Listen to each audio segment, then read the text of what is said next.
بچیوں کو کیوں ٹیکنیکل تعلیم نہیں دی جا رہی؟ ہمارے سلیبس میں ٹیکنیکل تعلیم ہمارا ایک سبجیکٹ کیوں نہیں پڑھایا جاتا؟ ہر بچے کو اس کے مزاج کے مطابق آپ پڑھائیں، وہ کم از کم انٹرمیڈیٹ یا ہائی اسکول جب کلیئر کرے تو اس کے بعد اس پوزیشن میں ہو۔ آج زمانہ جو فیوچر کا زمانہ ہے وہ آئی ٹی اور اے آئی کا ہے، آرٹیفیشل انٹیلیجنس کا ہے۔ امریکہ نے 1000 ارب ڈالر کی انویسٹمنٹ دبئی میں کرنے کا اعلان کیا ہے، یو اے ای کے اندر، جو صرف آرٹیفیشل انٹیلیجنس پہ ہوگی، 1000 ارب ڈالر۔ اور چائنا نے 580 ارب ڈالر اے آئی کے لیے مختص کیے ہیں۔ ہمارے یہاں پہ کیا ہے؟ ہمارے یہاں پہ اے آئی کے نام کے اوپر وہ صرف بارڈس اور جو ٹراٹس ہوتے ہیں وہ سکھائے جاتے ہیں۔ ہمارے یہاں پہ کتنے بندے ہیں جو اے آئی کی بیک اینڈ پہ کام کر سکتے ہیں؟ ہماری یونیورسٹیز کے اندر جو سلیبس ہے وہ پیتھیٹیکل ہے، وہ سارے کی ساری چیزیں۔ ہمارے یہاں پہ ابھی وقاص صاحب بات کر رہے تھے جمہوریت کی، تو گزارش ہے کہ ہمارے یہاں پہ جو جمہوری کلچر موجود ہی نہیں ہے۔ ہم نے اپنے لوگوں کی، اپنے سیاسی ورکرز کی ٹریننگ کب کی ہے؟ ہمیں بہت زیادہ زور دینا ہے سول سوسائٹی کی انہانسمنٹ پر۔ ہماری سول سوسائٹی بڑھے گی تو اس کے بعد ہمارے یہاں پہ جمہوری کلچر آئے گا۔ اور وہ کیسے آئے گا؟ جب آپ لوکل باڈیز کے الیکشن کروائیں گے۔ ہماری کوئی بھی سیاسی جماعت لوکل باڈیز کے الیکشن کرانے میں سنجیدہ ہی نہیں ہے، جبکہ ان کو ایک ایمان کی حد تک اس بات پہ یقین رکھنا چاہیے کہ لوکل باڈیز کے الیکشن ہر 5 سال بعد ہوں گے اور لوکل باڈیز کو اختیارات دیے جائیں گے۔ ایم پی ایم این اے گلیاں، سڑکیں، بجلی کے کنیکشن نہیں بنوائیں گے، وہ لوکل باڈیز کا کام ہوگا۔ یہ اختیارات نیچے منتقل کرنے بہت ضروری ہیں، اشد ضروری ہیں، جس میں رکاوٹ، سب سے بڑی رکاوٹ، کوئی بیوروکریسی رکاوٹ نہیں ہے، ہماری سیاسی جماعتیں اس میں رکاوٹ ہیں سب سے بڑی۔ اس کے بعد بالکل میں آپ کے پوائنٹ پہ آتی ہوں مزمل صاحب، جس طرح یہ بات کر رہے ہیں کہ اختیارات کو نچلی سطح پر منتقل کرنے سے مسائل کا حل ہو سکتا ہے، تو کیا واقعی ایسا ممکن ہے اور کس طرح ہوگا؟ جی، میں اس میں سب سے پہلے تو وقاص صاحب نے جو بات کی تھوڑا اس کو آگے لے کے چلوں گا۔ میرا یہ خیال ہے کہ اس وقت اگر ہم اپنی آزادی کا دن منانے جا رہے ہیں، کچھ اپنی غلطیوں پر ہمیں غور کر لینا چاہیے۔ بالکل، سب سے پہلی غلطی تو یہ ہے کہ میرا خیال ہے کہ ہم قوم سے جھوٹ بولتے ہیں، اور ایک حدیث ہے جس کا مفہوم اس طرح سے ہے کہ وہ بندہ جو لوگوں سے ان کے مال اور جان کے بارے میں جھوٹ بولتا ہے وہ جنت میں نہیں جائے گا۔ تو کیا ہمارے پولیٹیشین نے ایسا نہیں کرنا کہ اس کو جنت چاہیے؟ میرا یہ خیال ہے کہ اسے اس چیز سے باہر آنا چاہیے، ایک ایسا ماحول بنا دیا جائے جس سے لوگوں میں مایوسی آئے اور نوجوان بد دل ہو جائے، اس سے بچنا چاہیے۔ اگر 2024 کے الیکشن کی چوری غلط ہے تو 2018 کے الیکشن کی چوری بھی غلط ہے، اور اس سے پہلے بھی جو ہوتا رہا ہمارے سب سیاستدانوں کو۔ لیکن مزمل صاحب، جب سے پاکستان بنا ہم یہی سنتے آ رہے ہیں کہ اس نے میرا ووٹ چوری کر لیا، یہاں پہ دھاندلی ہو گئی، یہاں پہ انتخابات میں یہ مسئلہ ہو گیا، انٹل کہ وہ جیت نہیں جاتے۔ میں یہی بات آپ سے کہہ رہا ہوں کہ سب لوگوں کو اس وقت ایک خاص جو خول ہے اس سے باہر آ جانا چاہیے، اور عوام کے ساتھ مل کے ہمیں آگے بڑھنے کی پلاننگ کرنی چاہیے۔ یہ پاکستان کی ترقی کا راستہ ہے۔ مثلاً اس وقت کچھ لوگ ہیں جو میڈیا پہ بیٹھ کے پوری قوم کو جھوٹ کی طرف لے کے جا رہے ہیں۔ کل ایک بندے نے کہہ دیا جی خان صاحب فوت ہو چکے، اب اس کے اوپر کوئی بندہ سوچنے کے لیے تیار نہیں کہ نوجوانوں کو کس ہمت میں لے کے جایا جا رہا ہے، اور اس سے ہمارے خیال دلانا اور خبر کو ویریفائی نہ کرنا، یہی تو ایشو ہے سوشل میڈیا پہ اس طرح کی۔ میں یہ سمجھتا ہوں کہ قومیں کبھی بھی روپے پیسے سے آگے نہیں بڑھتی۔ 1985 میں جنوبی کوریا میں 1,00,000 میں سے 9 لوگ، جب یہ وہاں پہ مہنگائی بھی تھی، بے روزگاری بھی تھی، ترقی بھی نہیں تھی، 1,00,000 میں سے 9 لوگ خودکشی کرتے تھے۔ آج جنوبی کوریا کے اندر 1,00,000 میں سے 30 لوگ خودکشی کرتے ہیں، حالانکہ وہ ترقی میں بہت آگے جا چکا ہے۔ اس کا مطلب ہے کہ آپ صرف پیسے سے، دولت سے، اور سر وہ ڈپریشن اور انزائٹی سے خودکشی کرتے ہیں، ان کے پاس وسائل اور چیزیں اس لیول پہ ٹیکنالوجی آ چکی ہے، ان کے پاس زندگی کا مقصد ہی کوئی نہیں بچا۔ میں یہی آپ سے کہہ رہا ہوں کہ ہمیں مقصدیت کی طرف جانا چاہیے، اور ہمیں اس وقت کچھ کام کرنے، مثلا تعلیم اس وقت ہمارے ہاں ایک صنعت ہے، پیسہ کمانے کا ایک ذریعہ ہے، اس سے ہمیں اپنے آپ کو علیحدہ کرنا چاہیے۔ تعلیم کو تربیت اور قومی ترقی کا ذریعہ بنانا چاہیے۔ صحت اس وقت ایک تجارت ہے، اسے مسیحائی کے اوپر لیں، بہت بڑی تجارت ہے، اسے مسیحائی کے اوپر لے آئیں۔ عدالت کا جو نظام ہے وہ درست نہیں ہے، اور اس میں یہ نہیں ہے کہ قانون کے اندر کوئی سکم ہے۔ 60 لاکھ کے قریب مقدمات پینڈنگ پڑے ہیں، آدھے تو جھوٹے ہیں۔ تو ہمیں بحیثیت سیاستدان اپنی قوم کی تربیت کرنی ہے، اپنے آپ کو سیدھا لے کے چلنا ہے، اور ہم سب کو ایک بات دیکھنی ہے کہ کہیں ہمارے کسی ایکٹ سے ہماری ریاست اور ہمارا ملک جو ہے وہ نقصان سے دو چار نہ ہو. لہذا میں تو آپ کے پروگرام کے توسط سے آج 14 اگست کے دن اپنی سیاسی پارٹیوں سے یہ بات کہنا چاہتا ہوں کہ آئیں مل کے آگے بڑھنے کا ایک لاہ عمل طے کریں. پی ٹی آئی اس وقت یہ بات سمجھتی ہے کہ بھائی ہمارے ساتھ زیادتی ہو رہی ہے. بھئی آپ کے ساتھ زیادتی ہو رہی ہے, کیا آپ نے قومی ڈائیلاگ کا کوئی راستہ اختیار کیا؟ کیا باقی سیاسی جماعتوں کو اس کے اوپر آن بورڈ لیا؟ کیا آپ اس کے اوپر گفتگو کرنے کے لیے تیار ہیں؟ یہ صرف سوشل میڈیا کا ایک شور ہے. تو ایسے شور سے ہمیں بچ جانا چاہیے. جو ہمارا ایک نیشنل ڈائیلاگ کا کوئی سلسلہ ہو سکتا ہے اس کے اوپر ہمیں آنا چاہیے اور سب لوگوں کو ساتھ لے کے آگے چلنے کی پلاننگ کرنی چاہیے. ملک کی ترقی کا یہ راستہ ہے, ملک کی خوشحالی کا یہ راستہ ہے. ملک کی ترقی اور خوشحالی کے لیے ضروری ہے کہ سب سے پہلے الیٹ قربانی دے, اور کسی بھی قوم کی جو الیٹ ہے اس میں سب سے بڑا طبقہ اس کی سیاسی قیادت ہوتی ہے. سب سے پہلے سیاسی قیادت قربانی دے اور وہ مفادات سے اپنے آپ کو الگ کرے اور گراس روٹ لیول پہ لوگوں کی جو ضروریات زندگی ان کو وہاں زمر صاحب یہی کہہ کے تو آتے ہیں کہ ہم یہ کریں گے, ہم آپ کو مطلب ایک عام آدمی کے بارے میں سوچیں گے اور ہم وہ الیٹ کلاس والے لیول سے نکل کے گراؤنڈ پہ آ کے ہم آپ کے مسائل حل کریں گے. لیکن وہ تب تک جب تک ان کو ووٹ مل نہیں جاتا. جب ان کو ووٹ مل جاتا ہے وہ اقتدار میں آ جاتے ہیں, کرسی پہ بیٹھ جاتے ہیں, تو یہ ساری چیزیں جو ہیں وہ اگنور کر دی جاتے ہیں. غیور صاحب میرا آپ سے یہ سوال ہے کہ سارے سیاستدان اسی طرح کے جھوٹے وعدے کر کے لوگوں کو پھنسا کے اس طرح لے کے آتے ہیں.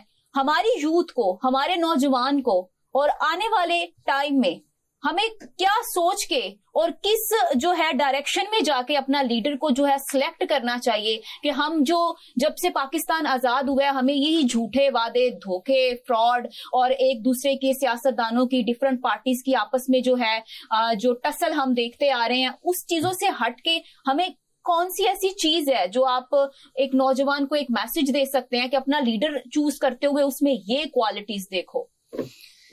بدقسمتی یہ ہے کہ موجودہ سیاسی قیادت میں کوئی بھی اس قابل نہیں ہے کہ جو نوجوانوں کے لیے ایک صحیح لیڈر کے طور پہ سامنے آ سکے. یہ ہماری بہت بڑی بدقسمتی ہے. ہم جب تک اپنا لوکل باڈیز کا نظام آئیڈیل نہیں بناتے نئی لیڈرشپ نہیں نکلے گی.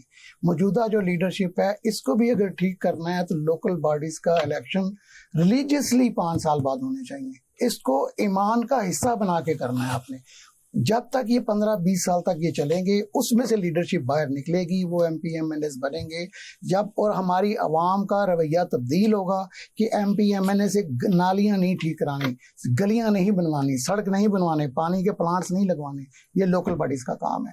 ایم پی ایم این اے سے قانون سازی کروانی ہے, آئین سازی کروانی ہے, ان کو بڑے مسائل کی جو اصل پارلیمنٹ کا کام ہے وہ کرنے دینا ہے. اس وقت تک یہ مسائل حل نہیں ہو سکتے. ہمارے نوجوانوں کے لیے سب سے بڑا مسئلہ یہ ہے کہ ہماری ایک سمت ہی ڈائریکشن کلیئر نہیں ہے, ہماری اسٹیبلشمنٹ کی, ہمارے مقتدرہ کی, کہ ان کو معلوم نہیں ہے کہ کرنا ہی کیا ہے. پاکستان کو بہت بڑا جو مسئلہ پیش آ رہا ہے وہ آبادی ہے. یہ ایک ایٹم بم ہے, اس کو میں نیوکلیر بم کہتا ہوں, کہ جو آئندہ 21 سال کے بعد ہم جو ہوں گے 40 کروڑ سے بھی زیادہ ہوں گے. یہ خوفناک سچویشن ہے. ہمارا 7,96,095 مربع کلومیٹر کا پاکستان 40 کروڑ لوگوں کے لیے نہیں ہے.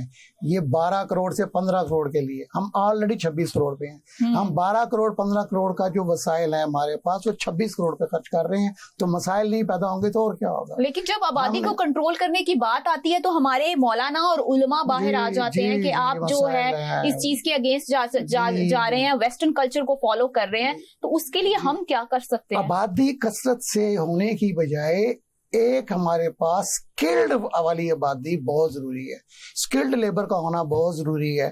دنیا میں دیکھیں پاکستان کو 5 ایسے شعبے ہیں جو میں سمجھتا ہوں کہ اگر آج ہم نے, ہماری حکومت نے, ہماری اسٹیبلشمنٹ نے, ہماری سیاسی جماعتوں نے ان پہ عمل نہ کیا تو 1947 میں بھی ہماری اولادیں یہی رو رہی ہوں گی کہ ہم ابھی بھی مسائل کا 100 سال ہو گئے ہیں اور پاکستان مسائلستان کا شکار ہے, پاکستان مسائلستان بنا ہوا ہے.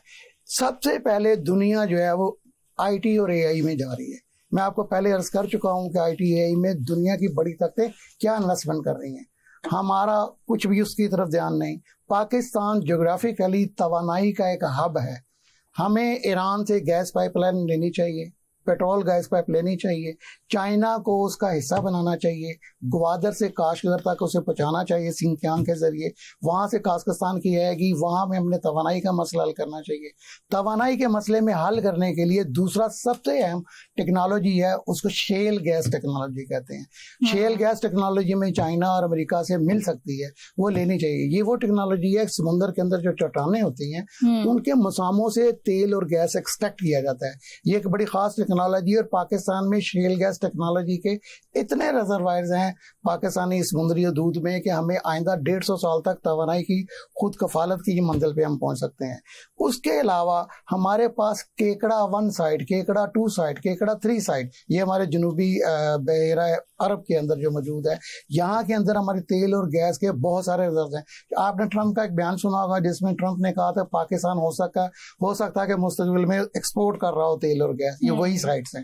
اس کے بعد گوادر کے اندر ہم کویت سے اور سعودیہ سے اور اس کے علاوہ جو دوسرے ہمارے بحرین وغیرہ سے ہم تیل اور قطر سے گیس لے کے تیل لے کے بڑے وہاں پہ سٹوریج ذرائع بنا سکتے ہیں کہ تاکہ وہاں سے پوری دنیا کو, انڈیا میں جیسے ریلائنس ریفائنری کر رہی ہے, سعودیہ نے $100 ارب کی انویسٹمنٹ کی ہے, اس کے اندر خام مال جاتا ہے اور انڈیا تیل صاف کر کے وہ پوری دنیا کو بیچتا ہے. ہم گوادر پہ کیوں نہیں کر سکتے؟ وہ اتنے ہمارے پاس سے گزر کے جاتا ہے, ہم وہاں پہ گوادر پہ لگا سکتے ہیں. یہ توانائی کا سیکٹر بہت بڑا مسئلہ ہے. اس کے بعد ہمارے پاس جو ہمارے دوسرے قیمتی ریزروائر ہیں ریئر ارتھ منرلز. ابھی ریئر ارتھ منرلز کی سندھ کے اندر ایک مائنز ہونی ہے جو لیتھیم جس میں ملا ہے. آج لیتھیم بیٹریاں بنانے کے لیے وائٹل ایلیمنٹ ہے, وہ اس کے اندر. دوسرے ریئر ارتھ منرلز ہیں. پاکستان دنیا میں 4 یا 5ویں نمبر پر ہے ریئر ارتھ منرلز کی. ان کی ریفائننگ کی ٹیکنالوجی چائنا میں ہے. ہم کیوں نہیں لے سکتے؟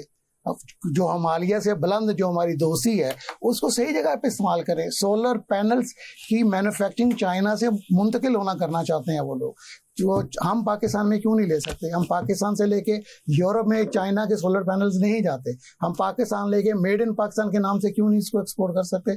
پورے افریقہ میں سولر کا اتنا بڑا بہت بڑی مارکیٹ ہے, اتنی بڑی مارکیٹ ہے کہ 20 سال تک ہمیں کوئی پرابلم ہی نہیں ہو سکتی. ہم یہاں پہ پروڈیوس کر کے کیوں نہیں اس کو بیچ سکتے؟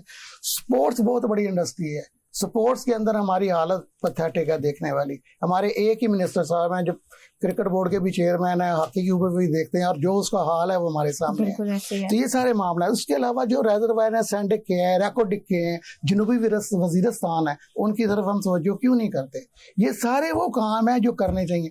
ہم نے تو سعودیہ اور ترکی کے ساتھ ایگریمنٹ سائن کیا. پاکستان کا جو بیرونی قرضہ ہے وہ $87 ارب ہے اور $39 ارب ہمارا اندرونی قرضہ ہے.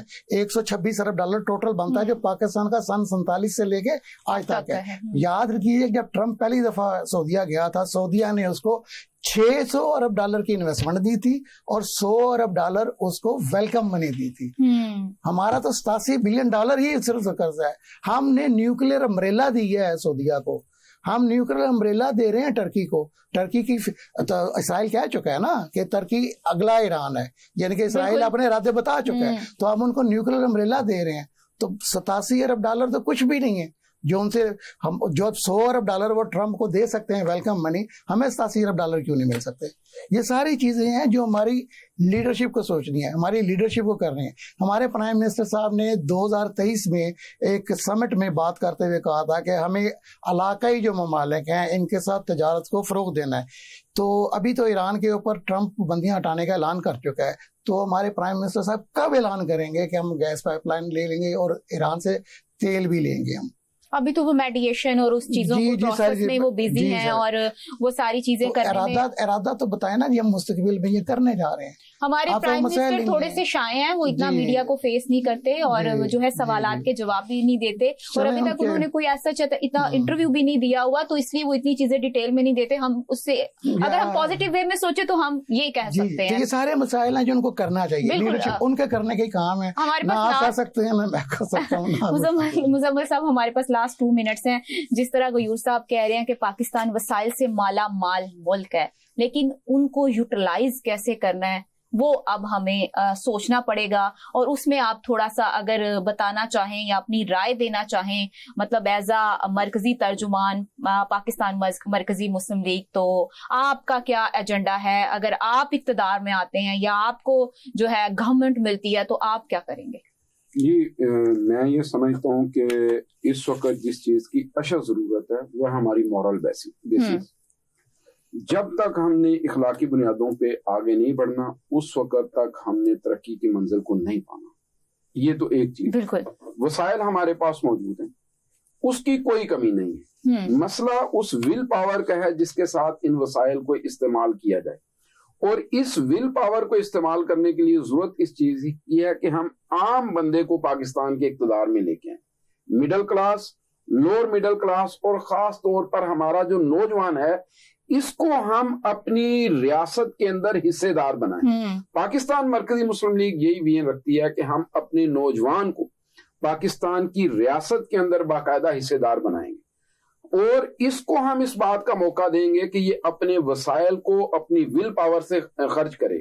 مسئلہ اس وقت یہ ہے کہ ہمارا جو پولیٹیشین ہے وہ آؤٹ ڈیٹڈ ہو چکا ہے, وہ اتنا پرانا ہو چکا ہے کہ نئی دنیا کو سمجھنا. اور جس طرح محسن نقوی نے کہا کہ صاحب نے کہا کہ ہمارا جو نظام ہے وہ آؤٹ ڈیٹڈ ہو چکا ہے, اسی طرح وہ انہوں نے تو اس سے بڑا لفظ بولا, وہ کہتے ہیں کولیپس کر گیا. تو یہ ساری چیزیں ہیں, اور اس میں سمجھتا ہوں کہ بلدیاتی نظام, صوبوں کی تقسیم, اور پھر وسائل کو گراس روٹ لیول پر استعمال کرنا, یہ جب تک آپ نہیں کریں گے اس وقت تک آپ جہاں پہ مرضی چلے جائیں آپ آگے نہیں بڑھ سکتے. باقی جو آپ کے مسائل ہیں نا جی, یہ مسائل حل کرنا کوئی بڑی چیز نہیں ہے. $1 ٹریلین کا تو آپ کا ایک رکو ٹیک ہے. بالکل. اگر $1 ٹریلین کا وہ ہے تو ہمیں یہ جو ارب ڈالر ہمارا $125 ارب قرضہ ہے, یہ ہمیں کیا کہتا ہے؟ ہماری تو جو ریمیٹنسیز ہیں اگر وہی آتی رہیں صحیح طریقے سے, اور ہماری اکانومی جو اس وقت امپورٹ بیسڈ ہے, ہم اس بات کا تہیہ کیے ہوئے ہیں کہ ہم نے امپورٹ بیسڈ اکانومی کی بجائے ایکسپورٹ بیسڈ اکانومی کی طرف جانا ہے, اپنی ملکی صنعت کو چلانا ہے. یہ پاکستان مرکزی مسلم لیگ کا لاہ عمل ہے کہ ہم ملکی صنعت کو مضبوط کریں گے, ملکی صنعت کو آگے لے کے چلیں گے, اور اس سے ہمارا ملک فلرش کرے گا. اور جو ہماری اللہ پاک آپ کو آپ کے مشن میں کامیاب کرے, ہم دعا کر سکتے ہیں. ناظرین, 79 سال کا یہ سفر ہمیں بتاتا ہے کہ ہمیں ہر مشکل کے باوجود آگے بڑھنا ہے, سنبھلنا ہے, اور دنیا میں اپنی جگہ بنانا سیکھنا ہے. آج اپنی کامیابیوں پر فخر کے ساتھ ہمیں عہد بھی کرنا ہے کہ اپنی صلاحیت نوجوانوں اور وسائل کو پاکستان کی مزید ترقی اور خوشحالی کی طاقت ہے بنائیں گے. یہ وطن ہماری پہچان بھی ہے, ہمارا فخر بھی ہے, اور ہماری ذمہ داری بھی. پاکستان زندہ باد.